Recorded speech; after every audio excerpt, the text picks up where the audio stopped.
আমি তো এমনটাই চাই, তার জন্যই তো তোর কাছে এসেছি। এখন এদিকে আয়, একটু আদর করে দে। কি বলছো আপু তুমি? তোমার মাথা ঠিক আছে তো? আমি তোমার ছোট ভাই, আর তুমি কিনা আমাকে এসব আজে বাজে প্রস্তাব দিচ্ছ। ছোট ভাই তো কি হয়েছে? তুই তো আর আমার নিজের মায়ের পেটের ভাই নয়, চাচা তো ভাই। তো এইসব করাই যায়। এদিকে আয়। তুমি পাগল হয়ে গেছো আপু, তোমার কাছে যাওয়া যাবে না। তুমি এখানে দাঁড়াও, আমি এখনই চাচিমাকে ডেকে আনছি। কই যাবে তুমি সোনা? তোমাকে তো আমি ছাড়ছি না। সবার চোখ ফাঁকি দিয়ে তোমার কাছে এসেছি, এত কষ্ট করে। জানি আজকে তোকে যদি আমার আপন করে না পাই, তাহলে আর জীবনে কখনো পাবো না। তাই তুই আর আমাকে আটকাস না। আরে আপু, তুমি বোঝার চেষ্টা করছো না কেন? তুমি আমার বড় আপু, আমি কিভাবে তোমার সঙ্গে এসব করতে পারি? আর আজকে বাদে কালকে তোমার বিয়ে। একটাবার ভেবে দেখেছো আমাদের এই কাজের পরিণাম কি হতে পারে? হয়েছে, তোকে আর বড় বড় কথা বলতে হবে না। এতদিন এতভাবে বোঝানোর চেষ্টা করেছি, তাও তো তুই কিছুই বুঝতে পারিস নাই। সারাক্ষণ অবুঝের মতো রয়ে গেছিস। কিন্তু আজ আর তোকে ছাড়ছি না। দেখো আপু, আমি কিন্তু এখন চিৎকার দেব, তখন দেখো সবাই চলে আসবে, তোমাকে অনেক বকাবকি করবে। দেখি, দে তুই চিৎকার, দেখি কতজন আসে। বাহিরে যে পরিমাণ লাউডস্পিকারে গান বাজছে, মনে হয় না তুই চিৎকার করলে কেউ তোর কথা কিংবা তোর কণ্ঠস্বর শুনতে পারবে। তো বেশি বাড়াবাড়ি না করে যা করতে বলি তাই কর, এতেই তোর ভালো হবে। না হলে আমি কিন্তু জোর করে তোর কাছ থেকে সব নিয়ে নেব। কথাটা বলেই নেহা গুটি গুটি পায়ে স্বাধীনের দিকে এগোতে লাগে। স্বাধীন ভয় পেয়ে যায়, সেখান থেকে দৌড়ে দরজার দিকে যেতে লাগে। তখনই নেহা দৌড় দিয়ে স্বাধীনকে ধরে ফেলে, টান দিয়ে নিজের কাছে নিয়ে আসে। স্বাধীনের শরীরে থাকা ঘ্রাণটা নাক দিয়ে নিতে লাগে। এক পর্যায়ে নেহা পাগল হয়ে যায়, স্বাধীনের ঠোঁটের সঙ্গে ঠোঁট লাগিয়ে চুষতে লাগে। স্বাধীন অবাক হয়ে বড় বড় দৃষ্টিতে তাকিয়ে থাকে। নেহা তার বাঁধ ভেঙে স্বাধীনের ঘাড়ে কপালে কিস করতে লাগে। নেহা তার শরীর থেকে এক এক করে শাড়ি গহনা খুলতে লাগে। স্বাধীন তার আয়ত্তের বাইরে চলে যায়, নেহাকে কোলে তুলে নেয়। নেহা বুঝতে পারে তাকে আর কিছুই করতে হবে না, যা করার স্বাধীনই করবে। সে চুপ হয়ে যায়। স্বাধীন নেহাকে নিয়ে খাটের উপর শুয়ে পড়ে, নেহার শরীরে কিস করতে লাগে। নেহা কেঁপে কেঁপে উঠতে লাগে। এই দিনটার জন্য এতদিন ধরে অপেক্ষায় ছিলাম, কিন্তু তুই তো কিছুই বুঝতে পারলি না। তোকে এত করে বললাম, এতবার বোঝালাম, তাও কিছুই বুঝলি না। বারবার বলেছিস আমি তোর বড় আপু। কেন রে, চাচাতো বোনকে কি বিয়ে করা যায় না? এটা কি কোনো হাদিসে আছে যে চাচাতো বোনকে বিয়ে করা যাবে না? কতজন না করে, আর আমরা করলেই দোষ? সমাজের মানুষ দেখতে পারবে না, নানান কথা বলিস তুই। চুপ থাকো তো, যা করছি এখন করতে দাও। আজে বাজে কথা বলো না, যা ভাবার তা পরেও ভাবা যাবে। নেহা বুঝতে পারে স্বাধীন আর তার মধ্যে নেই। তখনই পাশ থেকে নেহা তার ফোন নিয়ে কয়েকটা ভিডিও আর ছবি তুলে নেয়। মুচকি একটা হাসি দিয়ে স্বাধীনের সঙ্গে রেসপন্স করতে লাগে। দুজনে মেতে যায় এক আনন্দের মুহূর্তে। সেইভাবে অনেকটা সময় পার হয়ে যায়। বাইরে লাউড স্পিকারের শব্দে যেন নেহার আর্তনাদ স্বাধীনের কানে পৌঁছায় না। এক পর্যায়ে ক্লান্ত হয়ে নেহার উপরে শুয়ে পড়ে। নেহা পরম আবেশে স্বাধীনের বুকে মাথায় হাত বুলিয়ে দিতে লাগে। খুব তো বড় বড় কথা বলছিলি যে বড় আপু কখনোই এক হবার নয়, এখন তো ঠিকই কাছে পেয়ে সব কিছু ভুলে আদর করলি। আপু, তুমি আমার সঙ্গে কাজটা মোটেও ঠিক করো নাই। যা করেছো এর জন্য তোমাকে পস্তাতে হবে। আর এখন কি হবে তোমার স্বামী যদি তোমাকে না মেনে নেয়, যদি কোনো ভাবে বুঝতে পারে যে তুমি আগে থেকেই। চুপ, একদম চুপ। আমার স্বামী কে হবে তুই ছাড়া? সেই ছোট্ট থেকেই তোকে দেখে এসেছি, ভালোবেসে এসেছি। তোকে না পেলে এই জীবনটা রেখে কী লাভ? আবার ভাবলাম আমার জীবন আমি নিজে গুছিয়ে নিব, তাই তো তোর সঙ্গে জোর করে এই কাজটা করলাম। এখন চুপচাপ থাক, আর বাকি কি করতে হবে সেটা আমি করব, শুধু তুই দেখে যা। মানে? স্বাধীনের কথা শেষ না হতেই দরজায় কে যেন কড়া নাড়ে। স্বাধীন চমকে নেহার উপর থেকে উঠে পড়ে। নেহার দিকে তাকিয়ে লজ্জা পেয়ে যায়, কারণ তার আর নেহার শরীরে বিন্দুমাত্র পোশাক নেই। নেহা স্বাধীনের লজ্জামাখা মুখ দেখে মুচকে একটা হাসি দেয়। স্বাধীন উঠে তড়িঘড়ি করে পোশাক পরিধান করতে লাগে। অন্যদিকে অনবরত দরজায় কর্নারের বেগ বাড়তে লাগে। আপু, এখন কি হবে? বাহিরে মনে হচ্ছে অনেকে আছে, এখন কি করব আমি? তুমি উঠে কোথাও লুকিয়ে যাও। আমি কেন লুকাবো? তোর যদি ইচ্ছা হয় তুই লুকা, আমি এখানেই শুয়ে থাকবো। আর যা করেছিস বিন্দুমাত্র শক্তি নেই এখান থেকে উঠে কোথাও যাওয়ার। স্বাধীন বুঝতে পারে না কি করবে।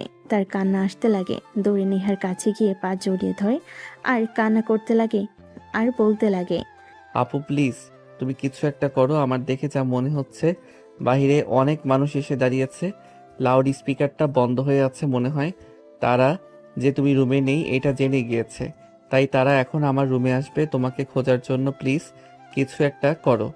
তাহলে তো হয়েই গেল। ভেবেছিলাম অনেক পরিশ্রম করতে হবে, তাই এখন আর কিছুই করতে হবে না। এখন সর এখান থেকে, আর আমি গিয়ে দরজা বাকিটা যা হয় শুধু দেখবি। কি দরজা খুলে দেবে মানে? আপু দেখো, তুমি যা চেয়েছো তা পেয়ে গিয়েছো, এখন তোমার মতি গতি আমার একদমই ঠিক লাগছে না। প্লিজ তুমি এখান থেকে যেভাবেই হোক আমাকে বাঁচাও। আমি কথা দিচ্ছি তুমি যা চাইবে আমি তোমাকে তাই দেব। আমি কিছুই চাই না, শুধু তোকে চাই, আজীবনের জন্য, আমার করে, আমার জীবন সঙ্গী হিসেবে। আপু তুমি এটা ভালো করে জানো এটা কখনো হবার নয়। তাহলে ছোট মানুষের মতো বারবার এই জিদ ধরো কেন বলো তো? আর একটাবারও ভাবছো কি বাইরের মানুষজন কিভাবে, বাবা মা কি তাদের সামনে গিয়ে দাঁড়াতে পারবে? এইসব কথা তোর আগে ভাবা উচিত ছিল। সব সর্বনাশ করে আমার এখন আবার ভালো সাজা হচ্ছে। দেখ, তোর একটা কথা শুনবো না আমি। আর হ্যাঁ, একটা কথা শোন, আমার প্ল্যান মাফিক সব হয়েছে, এই আর কি। একটু বেশি খাটতে হতো, তা আর করতে হবে না। মানে তার মানে এসব তোমার প্ল্যান ছিল? বাবা, স্বাধীন দরজা খোলে কখন থেকে দাঁড়িয়েছি, ঘুমিয়ে পড়ছো নাকি? প্লিজ দরজা খোলো। তোমার নেহা আপুকে কোথাও খুঁজে পাচ্ছি না। তোমার রুমে কি এসেছে?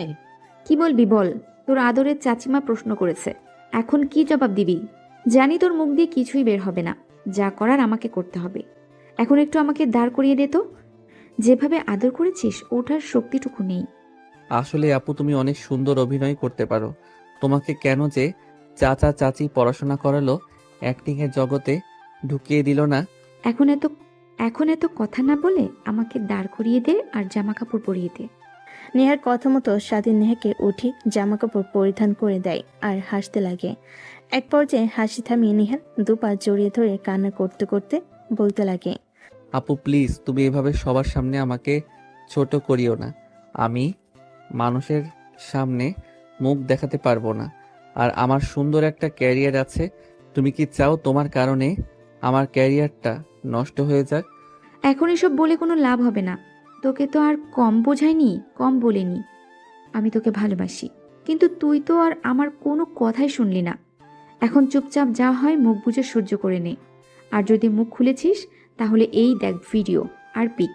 এখানে আমি কিছুই করিনি, আমি শুয়ে আর্তনাদ করছি, আর তুই অনবরত আমাকে আদর করে চলেছিস, আমার কোনো কথাই শুনছিস না। স্বাধীন নেহার হাত থেকে ফোনটা কেড়ে নেয়। দেখে ভিডিও স্বাধীন দেখে অবাক হয়ে যায়। সে ভাবতে পারে না নেহা এমন একটা কাজ করবে। চলো চলো দৃষ্টিতে নেহার দিকে তাকায়। ঠিক তখনই দরজা ভেঙে হুড়মুড়িয়ে রুমের ভিতর প্রবেশ করে অনেকেই। স্বাধীন চমকে এরকম হয় অবাক হয়ে যায়। পিছনে ঘুরে দেখে সবাই দাঁড়িয়ে আছে। নেহার শরীরে কাপড় এলোমেলো অবস্থা। নেহা সেখান থেকে ন্যাংড়াতে ন্যাংড়াতে স্বাধীনের মায়ের কাছে গিয়ে জড়িয়ে ধরে কান্না করতে করতে বলতে লাগে, মামুনি, তোর কি হয়েছে? এভাবে কান্না করছিস কেন? আর স্বাধীন, আমরা যা ভাবছি তা কি সত্যি? ছোট আম্মু, ও কি বলবে? ও তো ছোট ভাইয়ের নামে কলঙ্ক। আমি বলছি তোমার ছেলে আমাকে এই অবস্থা করেছে, আমার সব সর্বনাশ করে ফেলেছে। আমি এখন সবার সামনে কি মুখ দেখাবো? স্বাধীন, নেহা যা বলছে তা কি সত্যি? চাচ্চু, তুমি তো দেখতেই পাচ্ছ রুমের কি অবস্থা, আর আমায় কি অবস্থা করেছে। তারপরেও এমন প্রশ্ন করছো? ও কি স্বীকার করবে নাকি আমার এই অবস্থা করে? আমি এত কান্না করতে করতে বললাম, কিন্তু আমার কান্না ও একটু শুনতে পায় নাই। পৈশাচিক হাসি হেসে আমার উপর ঝাঁপিয়ে পড়েছিল। নেহার কথা শুনে স্বাধীনের বাবা রেগে আগুন হয়ে যায়। প্যান্ট থেকে বেল্ট খুলে স্বাধীনের কাছে এসে মারতে লাগে। স্বাধীন কিছুই বলে না, নিচের দিকে তাকিয়ে কান্না করতে লাগে। নেহার কেন জানি অনেক খারাপ লাগে, কিন্তু কি করবে এখন? কিছু করতে পারছে না, তার হাত বাঁধা। এক পর্যায়ে স্বাধীনকে মারতে মারতে আধমারা করে ফেলে, মাটিতে লুটিয়ে পড়ে। গা দিয়ে রক্ত বের হতে লাগে। তখনই নেহার বাবা দৌড়ে গিয়ে স্বাধীনের বাবাকে থামিয়ে দেয়। আরে কি করছিস তুই? ছেলেটাকে এভাবে মারছিস, ও তো মরে যাবে। ওর মতো ছেলে মারা গেলে আমাদের কিছুই হবে না। ও কিভাবে পারলো ওর বড় বোনের সাথে এসব কাজ করতে? আর আমাদের ব্যাপারে কি একটুও ভাবলো না ও? এখন মানুষের সামনে গিয়ে কি মুখ নিয়ে দাঁড়াবো? আরে তোকে কিছু ভাবতে হবে না। আর এখানে তো বাইরের কেউ নাই, সবই আমরাই। সবাই শুনে রাখো, এখানে যা হয়েছে সেই বিষয়টা যেন বাইরে না পৌঁছায়। নেহার বাবার কথাই সবাই সায় জানায়। এক এক করে সবাই সেখান থেকে চলে যায়। নেহার বাবা স্বাধীনের কাছে গিয়ে দাঁড় করে, খাটের উপর শুইয়ে দেয়। দেখে পুরো শরীর রক্তে লাল হয়ে আছে। লজ্জা পেয়ে যান। তখন স্বাধীনকে সেখান থেকে উঠে ওয়াশরুমে নিয়ে যান। তারপর বলতে লাগে, আমি আমার ছেলেকে ভালো করে জানি, তুই রেডি হয়ে নিচে আয়। স্বাধীন মাথা নাড়িয়ে হ্যাঁ জানে। গোসল করতে যেই শাওয়ার অন করে। কাটা জায়গায় পানি লাগতে ব্যথায় কাটিয়ে ওঠে। কোনোভাবে গোসল করে বাইরে বের হয়ে দেখে তার খাটে বিছানার চাদর নতুন। স্বাধীন ভেবে লজ্জা পেয়ে যায়। তারপর জামা কাপড় পরে নিচে খুঁড়িয়ে খুঁড়িয়ে নামে। সবাই স্বাধীনের দিকে তাকিয়ে থাকে। নিচে এসে দেখে নেহা বসে থেকে স্বাধীনের বাবাকে জড়িয়ে ধরে কান্না করছে। স্বাধীনকে দেখে কান্নার বেগ যেন আরো বেড়ে যায় তার। দেখো, যা এখানে হয়েছে তা বাইরে যাবে না, এটা আমি আগেই বলেছি। সবাই আমরাই, কিন্তু আমাদের মানহানি হলে তোমাদেরও মানহানি হবে। আর যাদের সঙ্গে নেহার বিয়ে হবার কথা ছিল তাদের কাছে ফোন করে ক্ষমা চেয়েছে, আর বিয়ে দেবে না সেটাও বলেছি। তারাও রাজি হয়েছে বিষয়টা। আর কাজী সাহেবকে ফোন করেছি, সে এখনই চলে আসবে। তারপর নেহা আর স্বাধীনের দুজনের বিয়ে দিয়ে দেব। আমার উপর কি কারো কোনো দ্বিমত আছে? সবাই তো বলবে, না ভাই, আপনি যা ভালো মনে করবেন তাই করেন, আমাদের কোনো দ্বিমত নেই। ওর মতো কুলাঙ্গার সন্তান এরকম করে কখনো ভাবতেও পারে নাই। যদি জানতাম তাহলে জন্মের পরপরই ওকে মেরে ফেলতাম। স্বাধীন তার বাবার কথা শুনে অনেক কষ্ট পায় বুকে বা পাশটাই চিনচিন করতে লাগে। কিন্তু কি আর করার? সে যা করেছে তার পরিণতি এরকম হবে এটাই ভাবছিল। স্বাধীন সবার থেকে দৃষ্টি সরিয়ে নেহার দিকে তাকায়। দেখে তার ঠোঁটের কোণে হাসি রেখা। স্বাধীনের রাগ হতে লাগে আর ভাবতে লাগে, তোকে আপু বলতে লজ্জা হচ্ছে আমার, ছোট ভাইয়ের সঙ্গে এসব করে এখন আবার হাসা হচ্ছে সবার সামনে। নির্লজ্জের মতো কিভাবে বলল তখন কথাগুলো, আমার তো ভাবতেও গা শিউরে উঠছে। আমাকে বিয়ে করা, তাই না? এর পরিণতি তোকে হাড়ে হাড়ে টের পাইয়ে দেব। আমার যেমনটা ভালো রূপ দেখেছিস তার থেকে ভয়ঙ্কর কিছু তোকে দেখাবো। Just wait and see. কথাটা ভেবে স্বাধীন তার মুখের হাসি রেখা টানে। নেহার চোখের আড়াল হয় না। নেহা ভয় পেয়ে যায়, কারণ সে ভালো করে জানে স্বাধীন তাকে এত সহজে ছেড়ে দেবে না। একটু পর কাজী সাহেব চলে আসে। তারপর নেহা আর স্বাধীনের বিয়ের কার্যক্রম শুরু হয়। বাড়িতে এখনো বেশি কেউ আসেনি, শুধু কাজের লোকেরা আর নেহার বাবা মা, স্বাধীনের বাবা মা আর স্বাধীনের বোন, শুধু এরাই। তারপর কাজী সাহেব বিয়ে পড়িয়ে বাসা থেকে চলে যায়। তারপর সবাই যে যার কাজে চলে যায়। স্বাধীনের আর ভালো লাগে না। বসার রুম থেকে উঠে ছাদে চলে যায়। নিচের দিকে তাকিয়ে থাকে, দেখে দোকানের ছেলেরা সিগারেট জ্বালিয়ে খাচ্ছে। তখনই তার মনে পড়ে তার বন্ধুদের কথা। তারা বলতো মনের দুঃখ আর কষ্টগুলো সিগারেট জ্বালিয়ে খেলে দূর হয়ে যায়। তাই দৌড়ে নিচে নেমে দোকান থেকে 2 প্যাকেট সিগারেট কিনে আবার ছাদে আসে। তারপর ছাদের এক কোণায় দাঁড়িয়ে সিগারেট জ্বালিয়ে খেতে যাবে। তখনই কাশি হতে লাগে। এক পর্যায়ে স্বাধীন ঠিকমতো সিগারেট খেতে লাগে। এক এক করে প্যাকেট খালি করে দেয়। তখনই পেছন থেকে কেউ তার কাঁধে হাত রেখে। স্বাধীন পেছনে ফিরে দেখে তার মা। আর কি আমাদের কাছ থেকে লুকিয়ে করছিস তুই? সবার সামনে বলতাম বড় গলা করে আমার ছেলের মতো ছেলেই হয় না, সব থেকে ভালো, কোনো মেয়ের দিকে বাজে নেশাই আসক্ত না। আর সেই ছেলে কিনা তার বড় আপুকে আমার ভাবতেও না হচ্ছে, এখন আবার সিগারেটও খাস। মা, তুমি কি সত্যি বিশ্বাস করেছো আমি নেহা আপুর সঙ্গে এসব করতে পারি? আমি স্পষ্ট নেহার শরীরে তোর কামড়ের দাগ দেখেছি। আবার খাটের উপর বেশ নাই রক্তের, সেটাও লাগানো ছিল। তাহলে কি এসব মিথ্যা? তুই বলতে চাচ্ছিস যে নেহা মিথ্যা কথা বলে তোকে ফাঁসিয়েছে? না মা, আমি এটা বলতে চাইনি। আমি বলতে চেয়েছি যে চুপ, একদম চুপ। তুই আর একটা কথাও বলবি না। তুই নেহা মামুনির মতো একটা মেয়েকে মিথ্যা অপবাদ দিচ্ছিস। তোকে আমাদের ছেলে বলতো লজ্জা হচ্ছে। তাই আমি আর তোর বাবা ঠিক করেছি আমাদের যা সম্পত্তি আছে সব নেহা মামুনিকে লিখে দিব।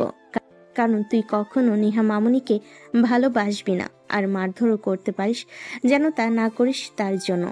স্বাধীন তার মায়ের কথায় ঠোঁটে এক চিমটে হাসি রেখা টানে। পুনরায় সিগারেট বের করে ধরতে যাবে, তখনই স্বাধীন মা ঠাস ঠাস করে স্বাধীনকে থাপ্পড় দিয়ে সেখান থেকে চলে আসে। স্বাধীনের চোখ দিয়ে দুফোঁটা অস্ত্র বের হয়ে মাটিতে পড়ে।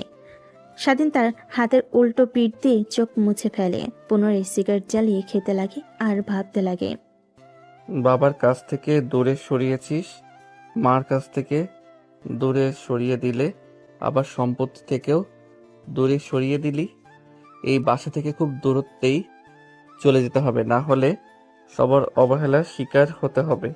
স্বাধীন কথাগুলো ভাবছিল, তখনই পেছন থেকে কেউ তাকে ডাকতে লাগে। স্বাধীন পেছনের দিকে তাকিয়ে দেখে নেহা দোলনায় বসে থেকে তাকে ডাকছে। স্বাধীন পেছন ফিরে তাকাতেই নেহা হাসি দিয়ে বলতে লাগে, তোকে আগেই বলেছিলাম আমাকে মেনে নিয়ে বিয়ে কর, কিন্তু আমার তো কোনো কথাই তুই শুনলি না।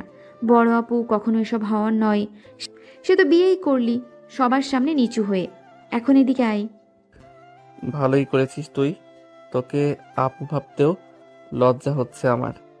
আমি তোর মতো একটা মেয়েকে আপু বলেছিলাম, আমার মা বাবার কাছ থেকে আমাকে দূরে সরিয়েছিস, আবার সয় সম্পত্তি থেকেও তোর তো স্বপ্ন যা ছিল পূরণ হয়ে গেল। আমাদের সম্পত্তি, তাই না? মা বলে গিয়েছে বাবা নাকি উকিলের সঙ্গে কথা বলেছে, খুব শীঘ্রই তার সয় সম্পত্তি সব তোর নামে লিখে দিবে। কথাটা বলে স্বাধীন সেখান থেকে চলে যায়। নেহা অবাক হয়ে যায়, কারণ স্বাধীনের মুখ থেকে তুই কথাটা শুনবে কখনো ভাবতেও পারে নাই। অন্যদিকে স্বাধীন তার রুমে গিয়ে ভাবতে লাগে কি করবে এখন সে।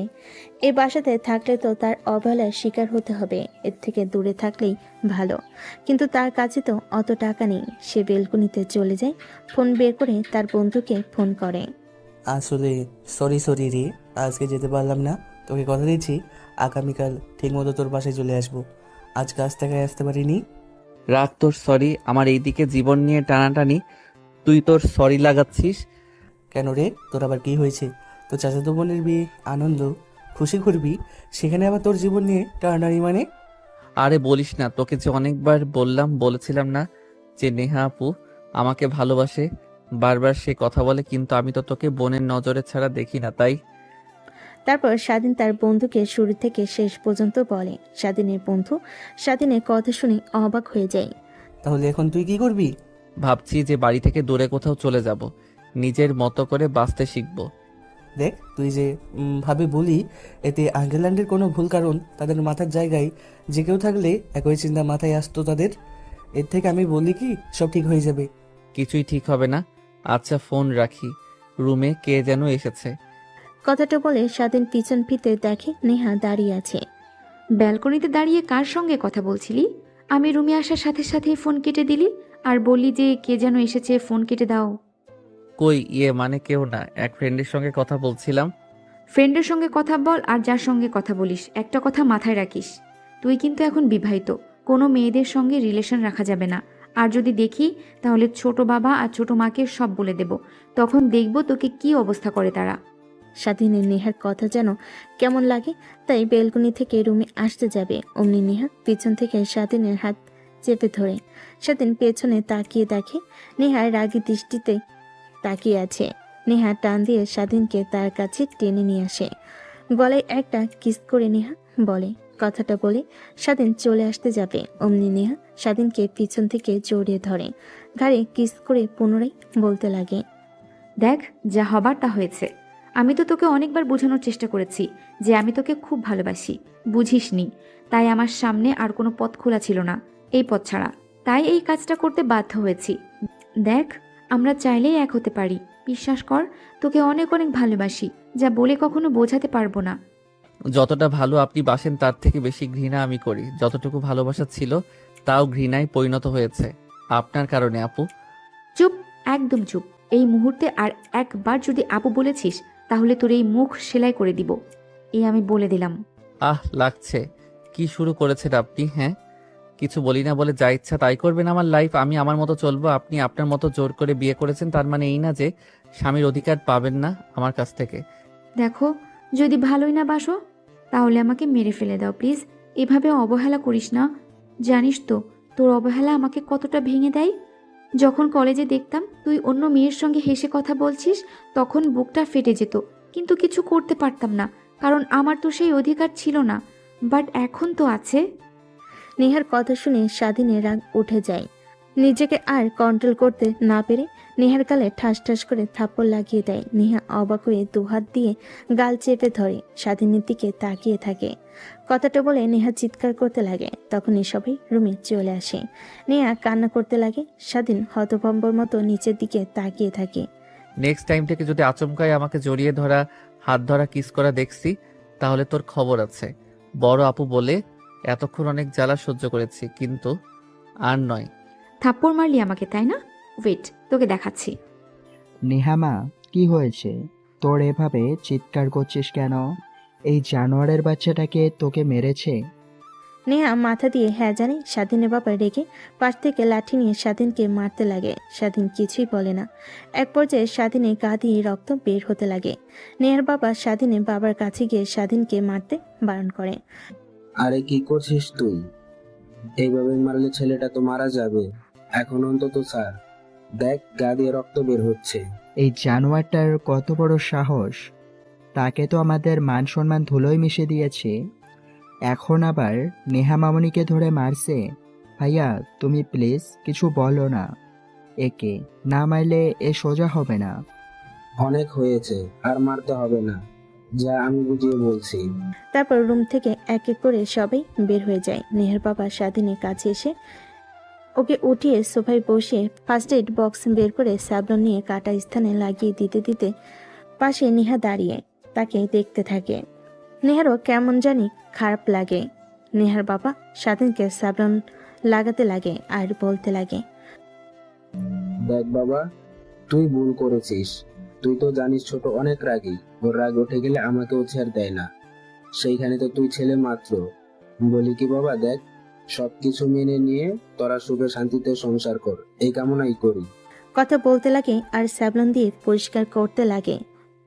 স্বাধীন চোখ বন্ধ করে মনোযোগ দিয়ে কথা শুনতে লাগে। সে ভালো করেই বুঝে ফেলেছে এই একটা দিনে এই বাড়িতে থাকলে তার আর বেঁচে থাকতে হবে না, মৃত মানুষের মতো থাকতে হবে।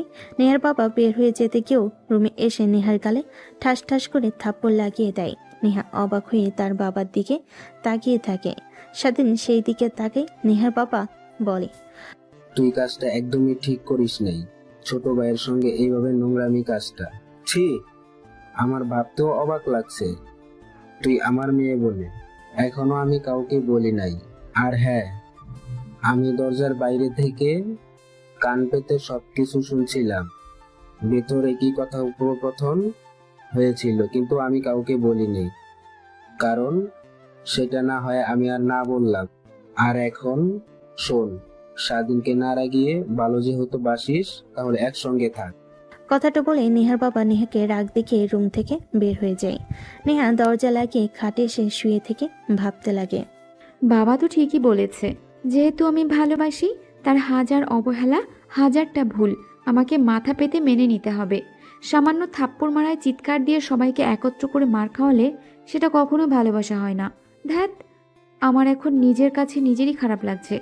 কেন যে তখন রেগে গিয়ে চাচা চাচিকে ডাকলাম। স্বাধীনের কাছ থেকে ক্ষমা চাইতে হবে। কথাটা বলে নেহা খাট থেকে উঠে দেখে স্বাধীন রুমে নেই। দরজাটাও লাগানো। বেলকনিতে তাকিয়ে দেখে সিগারেটের ধোঁয়া উঠছে। নেহা খাট থেকে উঠে বেলকনির কাছে গিয়ে দেখে স্বাধীন সিগারেট খাচ্ছে আর আকাশের দিকে তাকিয়ে আছে। তখনই নেহা গিয়ে পাশে দাঁড়ায়। স্বাধীন, আই এম রিয়েলি সরি। আমি ভাবতে পারিনি ছোট আব্বু এসে তোমাকে এভাবে মারবে। হা হা, এখন সান্ত্বনা দিতে হবে না। সত্যি আই এম সরি। আমি আমার ভুল বুঝতে পারছি। আচ্ছা, একটা প্রশ্নের উত্তর দিতে পারবি? একটা মেয়ে কান্না করতে করতে যদি হাজারটা মিথ্যা কথা বলে সেটা সত্যি হয়ে যায়, আর একটা ছেলে যদি মৃত্যুর সময়ও মুখ দিয়ে একটা সত্যি কথা বের করে তাও সেটা মিথ্যা হয়ে যায়, কেন বলতে পারবে? জানি তোর কাছে আর কোনো উত্তর নেই। আচ্ছা, তুই তো ছোট থেকে বিদেশে লেখাপড়া করতে দেশে এসেছিস, 8 বছর হলো। আচ্ছা, এই 8 বছরে কি কখনো তুই আমাকে দেখেছিস কোনো মেয়েকে গায়ে হাত দেওয়া, কোনো মেয়ের সঙ্গে খারাপভাবে কথা বলা, বাজে ব্যবহার করা? না তো, এইসব দেখিনি। তার জন্যই তো আমি তোর উপর দুর্বল হয়ে পড়েছি। কারণ এই জেনারেশনে এসেও একটা ছেলে কিভাবে মেয়েদের থেকে দূরে থাকতে পারে। কিন্তু এখন দেখবি এক ভিন্ন স্বাধীনকে, যার পিছে পিছে ঘুরবে হাজারটা মেয়ে, তাদেরকে নিয়ে শুয়ে থাকবো। তুই শুধু দেখবি। শুয়ে থাকবি মানে? কেন বুঝতে পারছিস না? তোকে আজকে যেভাবে আদর করেছি ঠিক ওইভাবে ওই মেয়েদেরকেও আদর করব। যেখানে ভালো মানুষের ভাত নেই সেখানে ভালো মানুষ হয়ে থাকাটা বোকামি মাত্র। দেখ, একদম আবোল তাবোল কথা বলবি না। আমি তোকে ভালোবাসি, তুই আমার স্বামী। তোর যা করার ইচ্ছা আমার সঙ্গে করবি। কোনো অন্য মেয়েদের দিকে কেন তাকাচ্ছিস তুই? কোনো কোনো মেয়েদের দিকে যদি তাকাচ্ছিস তাহলে তোর চোখ আমি উপড়ে ফেলবো। ও মা, তাই তোর কথা শুনে আমি ভয় পেয়ে গেছি। শোন, তোর জন্য যতটুকু ভালোবাসা ছিল, যতটুকু শ্রদ্ধা ছিল, সব আজ মাটিতে মিশে গিয়েছে। আর একটা কথা, তুই অভিনয় শুরু করতে পারিস, ভালো কিছু করবি লাইফে। চুপ, একদম চুপ। কথাটা বলে কান্না করতে থাকে নেহা স্বাধীনকে পিছন থেকে চেপে ধরে। স্বাধীন সিগারেট হাতে নিয়ে টানতে লাগে আর হাসতে লাগে। এক পর্যায়ে সিগারেটটা পায়ের নিচে ফেলে পিষে নেহাকে ঘুরিয়ে ঠাস ঠাস করে থাপ্পড় লাগিয়ে দেয়। দুই গালে স্পষ্ট 5 আঙ্গুলের ছাপ দেখা যাচ্ছে।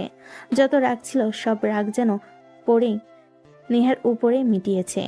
ও সরি আপু, সরি, থাপ্পড় মেরেছি। এখন তো আবার বাবাকে কান্না করতে করতে ডাকবেন, আবার এসে আমাকে মারবে তো। যা, বাবাকে গিয়ে ডেকে নিয়ে আয়। আমাকে যত ইচ্ছা তত মারো, দাও প্লিজ। আমার কাছ থেকে দূরে দূরে থেকো না, আমি বেঁচে থেকেও মারা যাব। দেখ, তুই এখানে থাক, আসলাম একটু শান্তিতে থাকার জন্য, তাও তুই এসে অশান্তি শুরু করলি। কথাটা বলে স্বাধীন রুমে চলে আসে। মাঝখান দিয়ে কোল বালিশ দিয়ে পাশ ফিরে ঘুমিয়ে পড়ে। অন্যদিকে নেহা বেলকনি দাঁড়িয়ে কান্না করতে লাগে। চোখের অশ্রু হাত দিয়ে মুছে আনমনেই ভাবতে লাগে। না নেহা, না, এভাবে হাল ছেড়ে দিলে চলবে না। তুই যে কাজ করেছিস, ওর জায়গায় অন্য কোনো ছেলে থাকলে একই কাজ করত। আমাকেও আমাকে ওর মনে জায়গা করে নিতে হবে, ভালোবাসা দিয়ে সব অভিমান দূরে সরিয়ে দিতে হবে। কথাটা ভাবতে ভাবতে নেহা রুমে আসে। দেখে স্বাধীন বাচ্চাদের মতো ঘুমাচ্ছে। অনেক ইচ্ছে করে স্বাধীনকে চুমু খেতে, যে কথা সেই কাজ। নেহা এসে স্বাধীনকে কিস করতে যাবে, ঠিক তখনই স্বাধীন চোখ মেলে তাকে নেহার গলায় হাত দিয়ে চেপে ধরে। নেহা চোখ মেলে তাকে অবাক হয়ে যায়। একটু পর স্বাধীন নেহাকে ছেড়ে দিলে নেহা গলা চেপে ধরে ফুলরে বসে থেকে কাশতে লাগে। পাগল নাকি? এইভাবে কেউ গলা চেপে ধরে? আর একটু হলেই তো মারা যেতাম। তোকে যদি দেখছি আমার কাছে আসার, তাহলে এরপর থেকে এই হালই তোকে করব। কথাটা বলে স্বাধীন অন্য পাশ ফিরে ঘুমিয়ে পড়ে। অন্যদিকে নেহা কাশতে কাশতে পানি খেয়ে নিজেকে স্বাভাবিক করে খাটে এসে শুয়ে পড়ে। অন্যদিকে ছোট, তোকে আর কত বলবো, নিজের রাগকে কন্ট্রোল কর। ছেলেটাকে তো এভাবে মারা তোর একদমই ঠিক হয়নি। তখন একবার মেরে রক্তাক্ত করে ফেলেছিলি, এখন এই একই করেছিস, আর এভাবে মারলে তো মারা যাবে।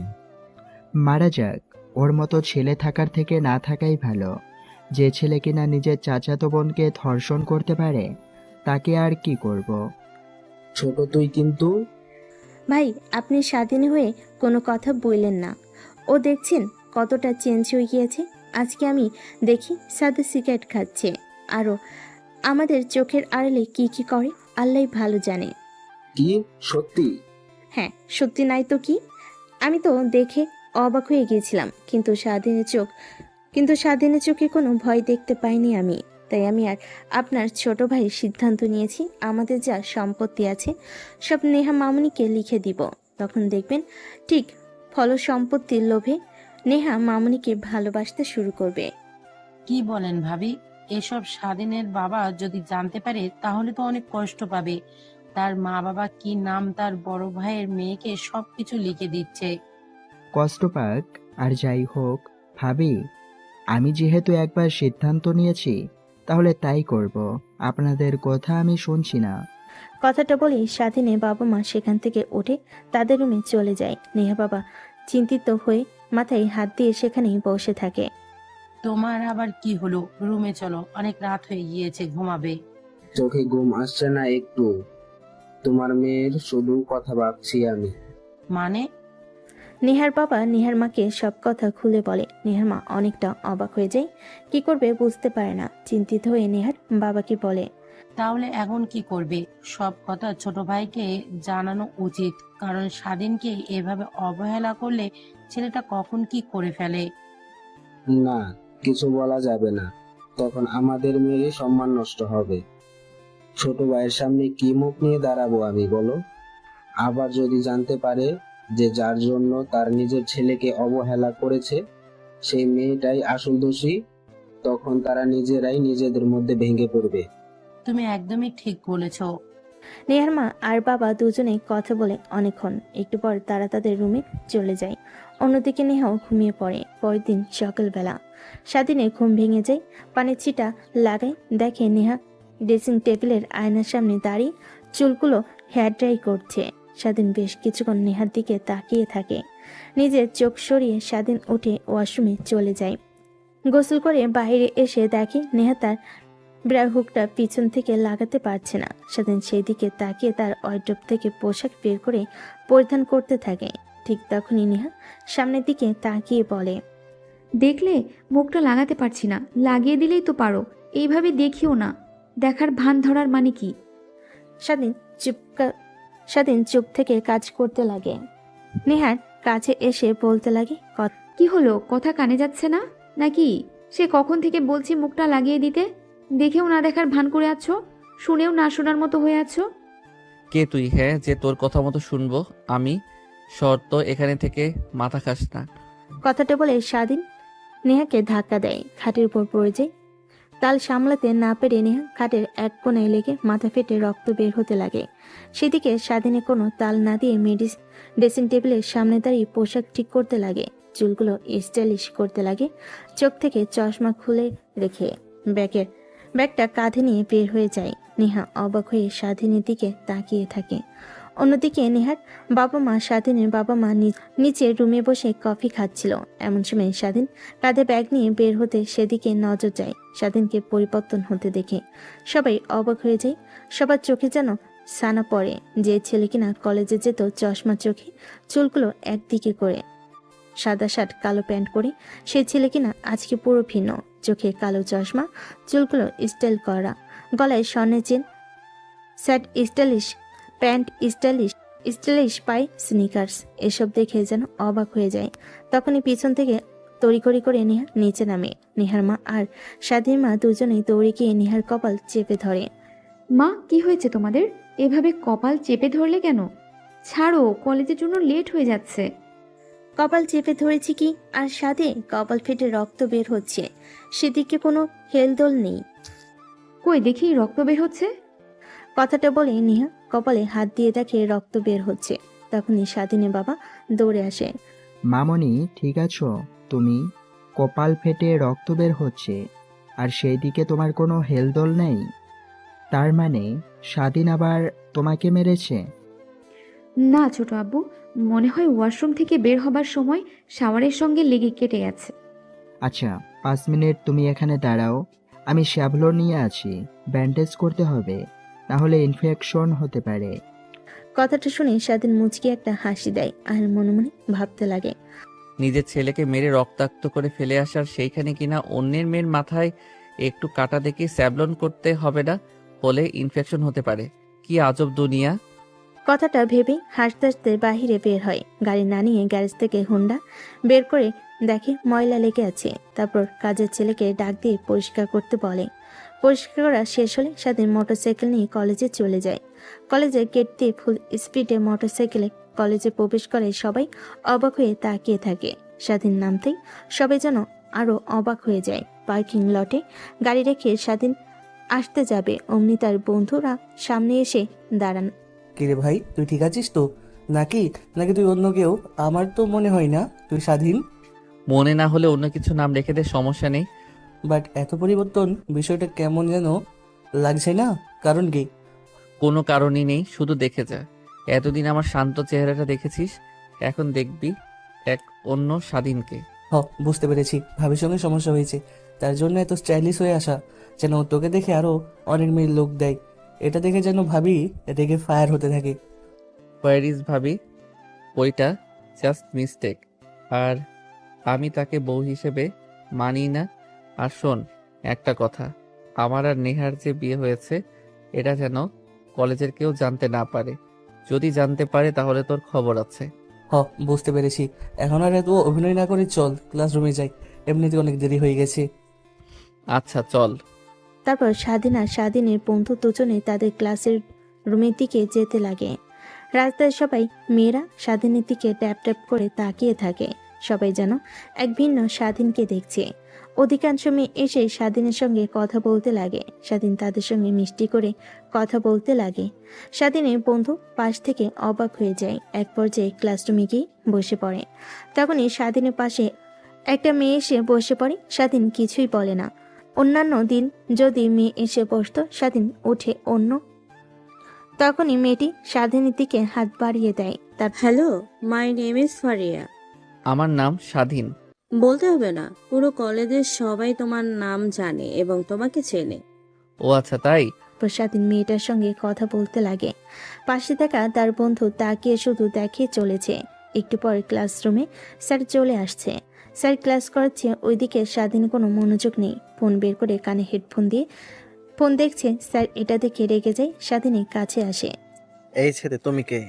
তোমার এত বড় সাহস! ক্লাসরুমে ক্লাস চলছে আর তুমি কিনা ফোন বের করে ফোন দেখছো? এখনই বের হয়ে যাও ক্লাসরুম থেকে।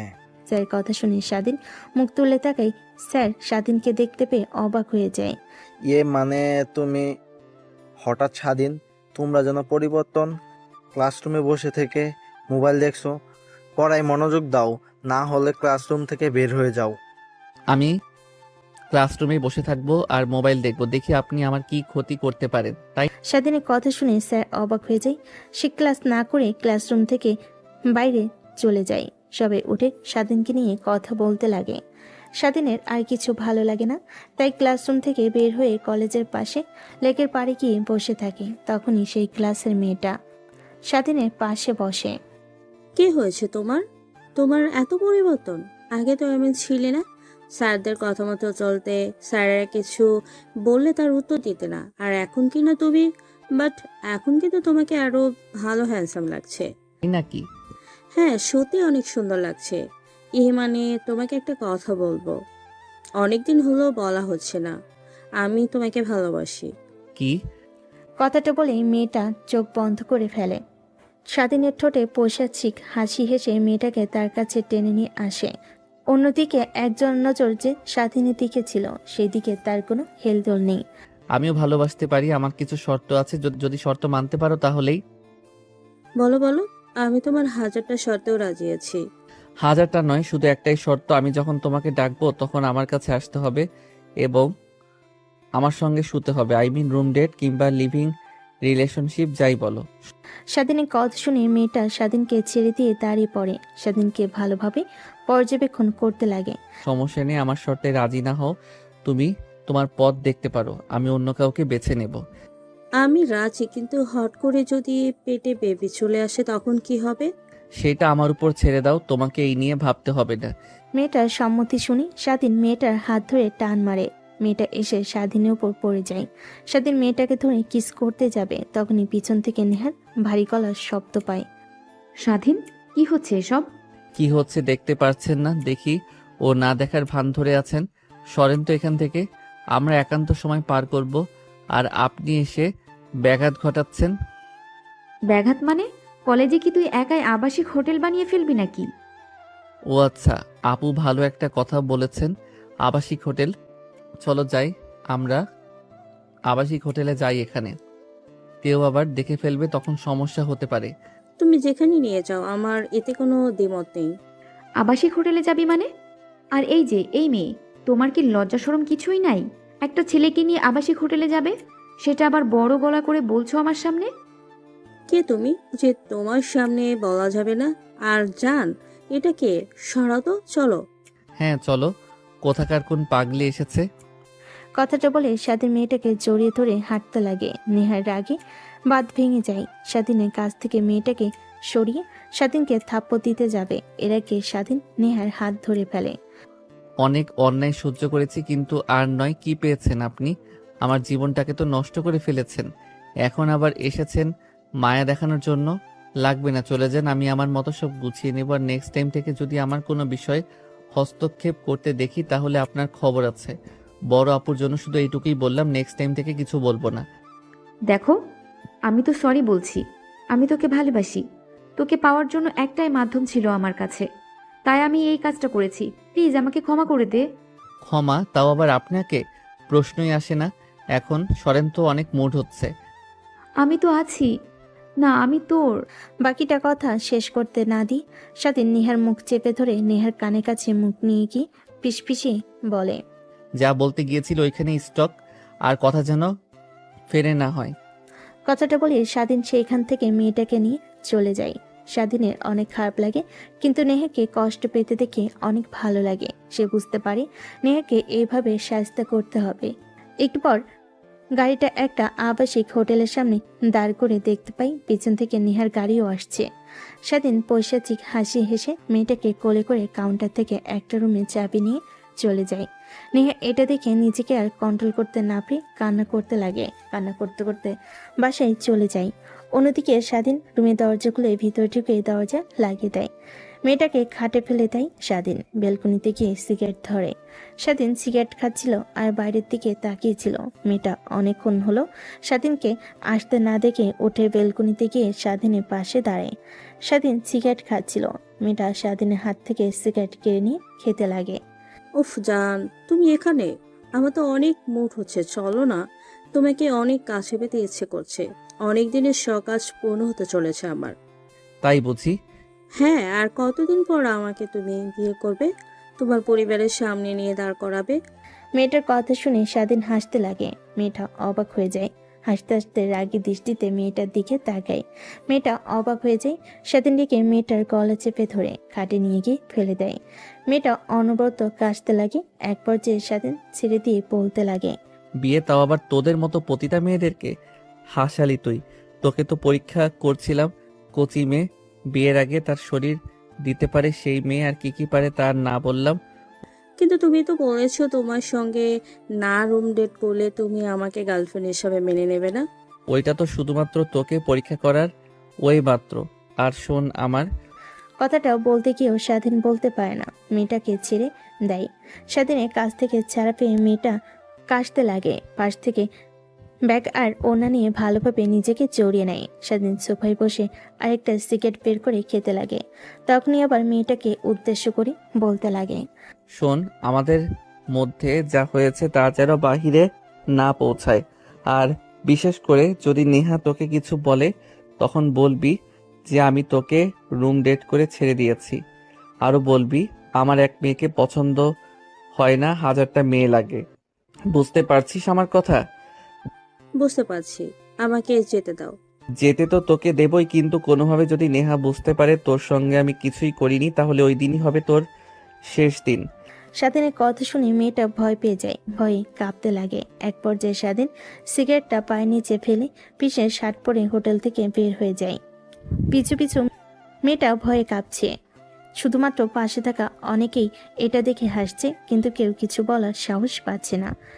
একটু পর গাড়ি করে স্বাধীন মেয়েটাকে নিয়ে আবার কলেজে চলে আসে। কলেজে এসে স্বাধীন লেকের পাড়ে বসে থাকে আর ভাবতে লাগে, আমি যা করছি আসলে কি সত্যি করছি? যদি কোনো ভয় পেয়ে মা বাবা জানতে পারে তারা কতটা কষ্ট পাবে, আর তারা কষ্ট পেলে আবার কি যে বাবা তার ছেলেকে মারতে মারতে রক্তাক্ত করে ফেলে, তার কষ্ট আমার কিছু যায় আসে না। কিন্তু নেহার কষ্ট পাওয়া দেখে আমার এত ভালো লাগলো কেন? এভাবেই তো কষ্ট দিতে হবে।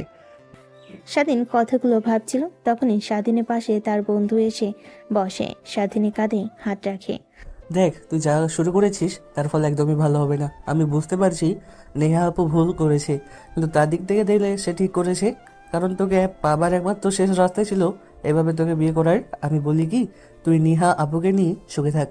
তুই দেখ, তুই যে মেয়েটার সাথে কথা বললি ও অনেক বাজে একটা মেয়ে। এদের পাল্লায় বললে তোর জীবন নষ্ট হয়ে যাবে। জীবন তো এমনিতেই নষ্ট হয়ে গেছে, আর আছে কি বল? তারপর স্বাধীনের বন্ধু স্বাধীনকে গাড়ি করে বাসায় চলে আসে। দেখে সবাই ড্রয়িং রুমে বসে আছে। স্বাধীন তার রুমের দিকে যাচ্ছিল। তখনই স্বাধীনের বাবা পিছন থেকে ডাকে। স্বাধীন তাদের সামনে গিয়ে দাঁড়ায়। কলেজে স্যারদের সঙ্গে বেয়াদবি শুরু করেছিস? স্যারেরা ফোন করে আমাকে বলল, এখন তাদের সামনে আমি কি মুখ নিয়ে দাঁড়াবো ভেবেছিস একটাবারও তুই? আরে ছোট, কি শুরু করলি? ছেলেটা আসলো, ওকে ফ্রেশ হয়ে আসতে দে, তারপর কথা বল। ভাই, তোমাদের আশকারা পেয়ে পেয়ে আজ এই এত বড় বেয়াদব হয়েছে। আর নেহা মামুনির সঙ্গে কি করেছিস? ও কলেজ থেকে আসার পর থেকে কান্না করছে রুমে গিয়ে, আমরা ডাকলেও বের হচ্ছে না। কই আমি তো কিছু করিনি। ক্লাস করতে ভালো লাগছিল না, তাই একটু বাহির দিয়ে ঘুরছিলাম। বাহির দিয়ে ঘুরছিলি নাকি করছিলিস? সব খবর আমার কানে আসে। তোর এত বড় সাহস, বউ রেখে অন্য মেয়েদেরকে নিয়ে আবাসিক হোটেলে যাস? আমার জীবন, আমি যা চাই তা করব, তুমি বলার কে? স্বাধীনের কথা শুনে স্বাধীনের বাবা রেগে যায়। বসে থেকে স্বাধীনের কাছে এসে মারতে লাগে। নেহার বাবা দৌড়ে এসে স্বাধীনের বাবাকে থামিয়ে দেয়। তারপর স্বাধীনকে রুমে যেতে বলে। রুমের সামনে গিয়ে দরজায় কড়া নাড়তেই রুমের মধ্য থেকে নেহা বলতে লাগে, মা বাবা, তোমাদের না বললাম আমাকে একটু একা থাকতে দাও, আবার এসেছো কেন তোমরা? স্বাধীন বুঝতে পারে না কি জবাব দেবে। তারপর অনবরত দরজায় নক করে চলেছে। নেহার রেগে খাট থেকে উঠে দরজা খুলে দেয়। সামনে স্বাধীনকে দেখতে পেয়ে চোখ মুছে দরজা থেকে সরে দাঁড়ায়। স্বাধীন ভিতরে এসে ব্যাগটা ছুঁড়ে মারে। তারপর ওয়ার্ডরোব থেকে জামা কাপড় নিয়ে ওয়াশরুমে চলে যায়। একটু পর ওয়াশরুম থেকে বের হয়ে ড্রেসিং টেবিলের সামনে বসে পড়ে। আয়নার দিকে তাকাতেই রাগ উঠে যায়। আয়নাতে একটা ঘুষি মারতেই আয়না চূর্ণ বিচ্ছিন্ন হয়ে যায়। নেহা সেই দিকে তাকায়, দেখে স্বাধীনের হাত কেটে রক্ত নিচে গড়িয়ে পড়ছে টপ টপ করে। নেহা দৌড়ে আসে স্বাধীনের কাছে, হাত ধরে বলতে লাগে, কি করলে এটা তুমি? হাত কেটে রক্ত বের হচ্ছে। প্রত্যুত্তরে স্বাধীন কিছুই বলে না, চুপ করে থাকে। নেহা দৌড়ে ফার্স্ট এড বক্স নিয়ে এসে হাতে স্যাবলন দিয়ে পরিষ্কার করে দেয়। তারপর ব্যান্ডেজ করে দেয়। স্বাধীন তাকিয়ে থেকে শুধু দেখতে লাগে, কিছু বলে না। একটু পর স্বাধীন উঠে সোফায় গিয়ে বসে। নেহা স্বাধীনের পাশে বসে, তাই স্বাধীন উঠতে যাবে অমনি নেহা স্বাধীনের হাত ধরে সোফায় বসিয়ে দেয়। দেখ, আমি জানি আমি যা করেছি তোর সাথে ভুল করেছি, কিন্তু আমি নিরুপায় ছিলাম তখন। আর আমি একটুও ভাবিনি যে তোর মনে আমার জন্য একটুও ভালোবাসা নেই। আমি মিথ্যা ছিলাম। বুঝতে পারছি, শুধু শুধু তোর জীবনে কাল হয়ে দাঁড়িয়েছি আমি। তুই যদি চাস আমি তোকে ডিভোর্স দিয়ে দেব। তখন তোর এই মেয়েটা কি যেন নাম, ফারিয়া, ওর সঙ্গে সুখে শান্তিতে থাকতে পারবি। দেখ, এমনিতে অনেক করেছিস আমার জন্য, আর করতে হবে না। তখন আবার বাবারা বলবে আমি তোকে জোর করেছি আমাকে ডিভোর্স দেওয়ার জন্য। এর থেকে চুপচাপ থাক, তুই তোর মতো, আমি আমার মতো। কিন্তু আমি পারবো না নিজের স্বামীকে অন্য মেয়েদের সঙ্গে দেখতে। স্বাধীন কিছুই বলে না, বেলকনিতে চলে যায়। সিগারেট ধরিয়ে খেতে লাগে। একটা জিনিস কেন যেন স্বাধীনের কষ্টগুলোকে একটু হলেও দূর করতে পারে। সিগারেট খাওয়া হলে রুমে এসে দেখে নেহা কাজ পরিষ্কার করছে। স্বাধীন খাটে গিয়ে ঘুমিয়ে পড়ে। অনেক রাতে স্বাধীনের ঘুম ভাঙে। অন্যদিকে সবাই খাবার টেবিলে খাবার খাচ্ছিল। দেখ, তুই দিন দিন ছেলেটার সঙ্গে যা করছিস একদমই ঠিক করছিস না। ভুল করেছে, তার প্রায়শ্চিত্ত পাচ্ছেও। তোর শাসন আর মারের কারণে ছেলেটা নিজেকে পরিবর্তন করে ফেলেছে। হয়েছে ভাই, তুমি আর কিছু বলো না। ওর হয়েও দিন দিন বেয়াদব হয়ে গিয়েছে। ওকে এখন যদি সাহায্য না করতে পারি তাহলে আর কখনোই পারবো না। তারপরেও ছেলেটার সঙ্গে বেশি বেশি করা হয়ে যাচ্ছে। আর নেহা, স্বাধীন কি ডেকে আনবি না? অনেক কয়টা দিন হয়ে গেল ছবিটা আমাদের সঙ্গে একই টেবিলে বসে খাবার খায়। মা, ও ঘুমাচ্ছে, তাই আর ডাক দিয়ে ডিস্টার্ব করি নাই, ঘুমাক। আচ্ছা, বুঝতে পারছি। তাহলে স্বাধীনের জন্য কষ্ট করে খাবার বেড়ে নিয়ে যাস। ঘুম থেকে উঠলেই বিষ খেয়ে নেবে ছেলেটা। সকালেও কিছু খায় নাই, দুপুরেও কিছু খায় নাই। ঠিক আছে মা। তারপর খাবার খাওয়া শেষ করে নেহা একটা প্লেটে খাবার নিয়ে রুমে আসে। দেখে স্বাধীন খাটের উপর নেই, বেলকনিতে ধোয়া উঠছে। বুঝতে পারে বেলকনিতে দাঁড়িয়ে সিগারেট খাচ্ছে। নেহা খাবারের প্লেটটা টি টেবিলের উপর রেখে দেয়। তারপর পানি আনতে নিচে চলে যায়। পানি নিয়ে এসে দেখে স্বাধীন সোফায় বসে মোবাইল দেখছে। নেহা খাবার প্লেটটা নিয়ে সোফায় বসে। এক লোকমা খাবার তুলে স্বাধীনের দিকে এগিয়ে নিতে মুখ ফিরিয়ে নেয়। আমার সাথে রাগ, আমার সাথে অভিমান, খাবারের সঙ্গে নয়।